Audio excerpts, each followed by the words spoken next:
Bonjour tout le monde, je vous retrouve aujourd'hui pour une nouvelle vidéo et une vidéo d'un genre que j'ai pas encore fait puisqu'il va s'agir d'un book haul. Alors d'habitude j'en fais pas parce que pour plusieurs raisons en fait. D'abord parce que la plupart des achats que je fais en fait c'est pour le boulot, donc c'est pas super intéressant par rapport à la chaîne. Et la deuxième raison c'est parce que la plupart des livres que j'emprunte, que je lis, justement je les emprunte à la bibliothèque. Ce qui demanderait de timer le tournage de la vidéo de manière assez précise entre le moment où je les emprunte et le moment où je les rends. Mais aujourd'hui, j'ai une bonne raison et une occasion un peu spéciale pour vous faire un book haul, puisque j'ai envie de vous parler de deux salons super cool que j'ai fait pendant le mois de mai. Il s'agit des Intergalactiques à Lyon et des Imaginales à Épinal. La première convention dont je vais vous parler, c'est de la première à laquelle je suis allée, c'est donc les Intergalactiques de Lyon qui ont eu lieu du 14 au 15 mai. C'est organisé par AOA Productions et ça fait, je pense, 3 éditions que j'y vais. Et pour le moment, je n'ai jamais été déçue. Alors c'est une convention vraiment spécialisée science-fiction. Il n'y a pas forcément que des choses sur la littérature, il y a aussi pas mal de choses sur le cinéma. Il y a le Fossoyeur de film par exemple qui vient déjà depuis 2 éditions. Il y a des projections, j'avais regardé Moon de Duncan Jones cette année, c'était super cool d'ailleurs, mais ce n'est absolument pas le sujet de la chaîne. J'y suis allée principalement donc, pour le thème de cette année qui était la science-fiction britannique. Et pour les invités aussi qu'on pouvait y voir, notamment Christopher Priest, en lien avec la science-fiction britannique justement, et Florence Porcel, qui n'est absolument pas britannique, mais qui a une chaîne de vulgarisation scientifique sur l'astronomie, qui est absolument passionnante. Moi, il y avait plein de gens cool aussi, mais j'y suis allée principalement pour ces deux-là, donc je vous laisse de toute façon toutes les infos en dessous, si jamais vous avez envie de voir un peu qui y avait. J'ai été plutôt raisonnable sur ce salon, ça m'a entraîné l'achat que de 4 livres. Mais 4 poches, donc ça va. Et un que j'avais déjà lu, donc ça augmente pas trop la pile à lire non plus. Donc, il y a le premier tome d'une série en 4 tomes, donc bon ça c'est pas terrible, mais bon... alors, je vous les présente. Déjà, donc le Prestige de Christopher Priest que j'ai lu, que j'ai vraiment beaucoup aimé, j'espère que je vais avoir le temps de vous faire une vidéo là-dessus. Donc j'ai pas réussi à voir Christopher Priest en plus sur le salon, c'est l'ironie de la chose. Mais j'ai pu le faire dédicacer quand même après aux Imaginales puisqu'il y était aussi. Donc finalement, tout est bien qui finit bien. Alors le Prestige, c'est de la science-fiction un peu particulière puisqu'on n'est pas dans le futur mais dans le passé et qu'on est en plein merveilleux scientifique. Si vous avez envie d'avoir plus d'infos, en fait je vous laisse carrément la vidéo d'une autre critique, et si vous voulez en savoir plus sur Christopher Priest, je vous mets aussi la chronique de Croque les mots sur le monde inverti qui est vachement chouette. Donc voilà, ils en parlent mieux que moi et ça raccourcit la vidéo. Ensuite, j'ai pris le livre de Paul Macaulay qui était là aussi, donc Cowboy Angels. Alors ça c'est un one-shot.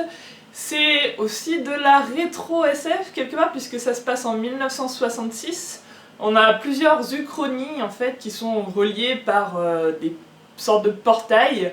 Et je l'ai pris principalement en fait parce que ça me fait beaucoup penser au genre de livre qu'une copine à moi kiffe. Donc je vais le lire et puis je lui dirai si c'est bien. En tout cas ça a l'air d'être un thriller assez sympa, assez justement avec une petite ambiance de cow-boy américain là comme ça qui dégaine plus vite qu'il ne pense. Ensuite, troisième auteur présent, troisième dédicace, il y avait Peter Hamilton, et ça c'est cool. Donc j'ai pris le premier tome de Pandora Stars, donc l'étoile de Pandore en français. Alors oui, c'est une édition moitié prix, mais en fait c'est imprimé sur la couverture. Donc c'est un petit peu moche, mais bon on va faire avec. Surtout qu'il y a 4 tomes à acheter, donc je suis pas contre le premier à moitié prix honnêtement. Donc ça c'est une série de SF, de space opéra assez classique, donc où l'humanité a colonisé plus de 600 planètes et s'est répandue dans l'univers. Donc il va se passer tout un tas de trucs, surtout s'il y a 4 tomes. Enfin je vous en reparlerai quand j'aurai un petit peu plus avancé dedans parce que j'ai lu le premier chapitre pour le moment. Et donc le 4e livre que je n'ai pas acheté sur le salon parce qu'il ne l'avait plus mais que je suis allée chercher à la FNAC la semaine suivante, aussitôt que possible, c'est Seul sur Mars d'Andy Weir, donc peu importe comment ça se prononce, qui est donc le livre qui a inspiré le film et qu'on voit sur la couverture. Donc c'est l'histoire d'un astronaute, Mark, qui fait partie d'une expédition sur Mars, qui tourne mal, il est abandonné en fait sur la planète tout seul, et en attendant l'expédition de secours, il doit trouver un moyen de survivre. parce que forcément la Terre, Mars et pas la porte à côté, ça prend un petit peu de temps. Alors il paraît que c'est un petit peu hard science, mais ça me dérange pas, et surtout c'est très drôle, on m'a dit. C'est principalement d'ailleurs Florence Porcel qui m'a donné envie de le lire, donc pour ça je la remercie, et de toute façon je vous en reparlerai, c'est pareil, quand je l'aurai fini. Donc voilà, c'est tout pour les intergalactiques. Il va déjà me falloir un petit moment avant de lire tout ça en plus, j'espère que j'aurai fini d'ici l'année prochaine. C'est vraiment un salon à faire si vous aimez la science-fiction et que vous passez du côté de Lyon. Il y a des invités très intéressants, des activités variées, des conférences qui sont assez fun aussi, même si on finit toujours super en retard parce qu'on n'arrête plus les auteurs. Donc, et en plus, en général, ils essayent aussi d'inviter pas que des auteurs. Alors cette année, on n'a pas pu, mais effectivement, ils ont déjà invité plusieurs scientifiques qui viennent apporter un autre regard sur la science-fiction. C'est vraiment passionnant, donc j'espère vous y voir l'année prochaine. Et maintenant, on passe aux Imaginales. Alors, si vous êtes sur Booktube, que vous êtes intéressé à tout ce qui est fantasy, et que vous ne connaissez pas encore les Imaginales, bah vous pouvez aller voir la tonne de vlogs qui sont déjà sortis sur ce week-end qui est juste magique. Donc cette année c'était du 26 au 29 mai et ça se passe donc à Épinal, quelque part tout là-bas dans l'est de la France, donc c'est un petit peu loin pour moi, mais vraiment ça vaut le coup, c'est absolument génial. Je vous laisse en juger par vous-même. Je vais vous présenter à la fois les livres que j'ai achetés sur place et que j'ai fait dédicacer, mais aussi certains livres que j'avais déjà achetés et lus et que j'ai fait dédicacer sur le salon parce que j'ai envie de refaire un petit peu de pub pour ces bouquins qui sont juste trop top. Alors mon premier achat, c'est un simple, je suis entrée dans la bulle du livre, je l'ai tout de suite pris. C'est donc l'anthologie du festival édité par Mnemos. Donc cette année c'est Fées et Automates, le thème. Chaque année en fait ils prennent deux personnages, deux thèmes comme ça pour faire un recueil. Et donc il y a pas mal d'auteurs francophones. Et c'est super intéressant en fait parce que la plupart des auteurs qui sont présents dans le recueil sont des gens que j'ai envie de lire, mais comme je peux pas tout lire d'un coup, je découvre leurs plumes dans le recueil, et ça me permet plus ou moins d'organiser un peu mes priorités, qui j'ai envie de lire en premier, etc. Pour vous donner un exemple, donc cette année il y avait Paul Béarn, Pierre Bordage, Charlotte Bousquet, Fabien Serruti, Lionel Davoust, Jean-Claude Dugnac, Mike Resnick, Estelle Faye, Pierre Gollon, Gabriel Katz, Nabil Wali, Benoît Renesson, Adrien Thomas et Cindy Van Wilder. C'est pareil, si vous traînez sur tout ce qui est Booktube qui s'intéresse à la fantasy francophone, il doit y avoir un certain nombre d'auteurs que vous connaissez déjà. Alors j'ai commencé à... j'en ai lu 2-3, je suis pas déçue, hein, mais en même temps, l'année dernière il y avait Troll et Licorne et j'avais pas du tout été déçue non plus. Alors l'autre livre que je voulais absolument récupérer sur le salon parce que j'espérais une dédicace de l'auteur, qui malheureusement, sans doute à cause des problèmes de grève SNCF, n'a pas pu venir sur le salon. Bon c'est pas grave, ce n'est que partie remise. C'est l'homme... non, pardon. J'agonise fort bien, merci, d'Oren Miller, édition de l'Homme sans nom. Donc j'ai déjà lu Le Roi Sombre, qui est une réécriture science-fiction du Comte de Monte Cristo, qui est juste super cool. Et alors là, ça n'a rien à voir, c'est pas de la SF, c'est du fantastique, et c'est une enquête policière en Bretagne, je sais plus à quelle époque, au début du XXe siècle je crois. Ouais, c'est pas marqué sur la quatrième de couve. Mais bon, honnêtement, Oren Miller, je lui fais entièrement confiance sur son style. Je lisais, ça fait longtemps que je suis cet auteur, et non, c'est vraiment... Elle a vraiment une plume très très particulière, très drôle, et un peu cynique en même temps. Enfin, j'aime vraiment beaucoup, mais je pense que j'en reparlerai, c'est pareil, dans une autre vidéo consacrée spécialement à cet auteur, donc je m'étends pas plus que ça là-dessus. Donc je sais pas pourquoi je m'étais dit que je n'achèterais que 3 livres sur le salon, ce qui est absolument fantaisiste, hein, quand on connaît toutes les tentations qu'on peut croiser sous la bulle du livre. Alors forcément j'ai craqué, le dernier jour j'arrivais pas à me décider entre 2 livres qui étaient d'auteurs en plus assises juste à côté l'une de l'autre. Alors voilà, hein, j'ai pris les 2 forcément. Alors le premier que je vais vous présenter, il s'agit de Là où tombent les anges de Charlotte Bousquet, donc vous avez peut-être reconnu, c'est la collection électrogène de chez Goldstream, là, avec les tranches colorées, etc. Alors pour le coup c'est du roman historique avec absolument aucune trace de fantasy, magie, etc. Ça se passe dans Paris dans les années 10 et on va suivre le destin de 3 jeunes filles dans justement cette France qui se prépare à la Première Guerre mondiale et justement leur destin pendant la Première Guerre mondiale à ces jeunes femmes qui sont donc restées à l'arrière. C'est vraiment passionnant, enfin c'est juste génial. Bon, je vais pas trop m'étendre dessus parce que Lani Labooks a déjà fait une super vidéo sur le sujet. Et je vous en reparle peut-être quand je l'ai terminé, parce qu'en fait, la petite histoire c'est que je l'avais presque déjà lu en entier, et il me restait 100 pages, je l'avais emprunté à la bibliothèque et j'ai dû le rendre avant de pouvoir le terminer, ce qui était assez dramatique. Mais je pense que je vais le reprendre depuis le début parce que l'écriture de Charlotte Bousquet est juste géniale, alors je vais pas me priver de ce petit plaisir.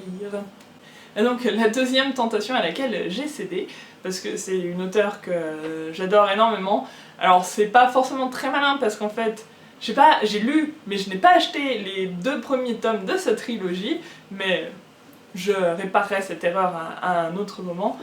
Il s'agit de Estelle Faye, le tome 3 de La Voix des Oracles, Aélus.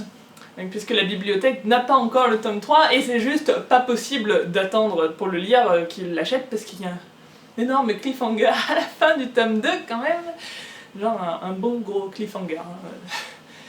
Et donc voilà, il fallait absolument que je le lise. En plus, faut bien avouer que les couvertures sont magnifiques, alors ça donne un petit peu envie de l'avoir dans la bibliothèque. Et Estelle Faye est vraiment quelqu'un d'adorable en fait. Quand vous allez en dédicace, pour vous donner une idée, ça tourne en concours de compliments, puisque vous essayez de lui dire tout le bien que vous pensez de son univers, de son style, de tout en fait, parce que ces bouquins sont assez extraordinaires. Et en fait, elle ne fait que complimenter son lectorat, les autres lecteurs, son éditeur, enfin... voilà, donc ça tourne en concours de compliments, c'est juste quelqu'un d'extraordinairement bienveillant en fait. À part quand elle fait des cliffhangers à la fin de ses tomes 2, hein, bon, on lui pardonne justement pour tout le reste en fait. Et bon, du coup, de quoi ça me parle, La Voix des Oracles? C'est du roman historique aussi. Alors j'ai oublié de le dire, c'est publié chez Scrinéo. C'est... en fait, ça se passe dans la fin de l'Empire romain chrétien, et qui a donc chassé toutes les autres croyances, y compris les croyances païennes, les anciens dieux, les faunes, etc., toute la clique. Et ce qui n'arrange pas vraiment Tia, qui est une jeune fille qui est oracle, et qui tire donc son pouvoir justement de ses anciennes croyances, de ses anciens dieux, et qui est pourchassée pour cela, notamment par son frère, qui est quelqu'un d'extrêmement sympathique. Vous pouvez le constater quand vous lirez le livre. Et je vous le recommande vraiment parce que c'est super bien. Alors le tome 1, je sais que la plupart des gens préfèrent le tome 1. Moi le tome 1 j'avais bien aimé, mais ça restait assez classique. Le tome 2 part dans une direction complètement inattendue et moi j'avais adoré. Et là j'ai lu les premières pages du tome 3, on part encore dans un truc complètement fou. Donc j'ai vraiment aussi hâte de le lire et déjà de résoudre le cliffhanger. D'ailleurs, en parlant de cliffhanger, suspense, tout ça, ne lisez pas la 4e de couverture de ce livre. Elle spoil le tome 3. J'ai juste lu la première ligne et c'est déjà du spoil, donc méfiez-vous hein, quand vous l'achèterez. Voilà. Et donc 2 autres livres que j'avais envie de vous présenter, même si je les ai pas achetés sur le salon, je les avais récupérés avant. Alors le premier, je vais vous reparler de Une histoire naturelle des dragons de Mary Brennan, donc le premier tome des Mémoires de Lady Trent publié chez La Talente. Donc j'ai déjà parlé de ce livre dans une vidéo, dont je vous mets le lien. Alors c'est vraiment super bien, j'ai hâte d'avoir la suite cet automne, etc. Mais surtout, Mary Brennan nous a un petit peu teasé pendant la conférence en nous parlant de ces autres séries qui ne sont pas encore publiées en français. J'espère vraiment en voir une traduction, un de ces 4, parce que j'ai un petit peu la flemme, je vous avoue, de les commander en VO. Mais je crois que notamment The Onyx Court, je vais craquer si jamais personne ne s'y met en français. Et donc j'ai aussi fait dédicacer un livre que j'avais acheté en fait aux Intergalactiques de l'année dernière, mais que je n'ai toujours pas lu. Il s'agit donc des Neiges de l'Éternel de Claire Crust, qui est quelqu'un de tout mignon aussi. Et alors bon, en fait je l'ai pas lu donc je peux pas trop vous en parler, mais ça se passe donc au Japon, comme vous pouvez peut-être le constater d'après la couverture. C'est l'histoire de plusieurs membres d'une famille noble en pleine décadence. Et c'est des thèmes en général qui me plaisent bien. moi ça me faisait penser à Lampedusa et au guépard, alors d'après avec Claire Coste elle y avait pas du tout pensé, mais voilà, enfin le Japon, plus des histoires de fantômes, plus une famille noble décadente, je pense que je prends pas trop de risques avec cette lecture, et c'est peut-être pour ça d'ailleurs que je la fais traîner dans ma pile à lire. Et avec tout ça, j'ai fini de vous parler des 10 livres que je voulais vous présenter. C'était relativement long à tourner, du coup. Je suis passée très vite sur certains livres, notamment parce que je les ai pas lus et que vous êtes tout aussi capable que moi d'aller chercher le résumé sur Babelio, Livre Addict ou autres sites du genre. N'hésitez pas à me le dire quand même si vous voulez que je développe un petit peu plus quand je présente les livres. C'est vrai que j'ai voulu faire une vidéo pas trop longue, donc bon, je suis encore en train de voir pour le format. C'est pareil, dites-moi ce que vous avez acheté aux Imaginales ou aux Intergalactiques si vous y étiez. Et voilà. Je vous dis à la prochaine fois. Bye bye!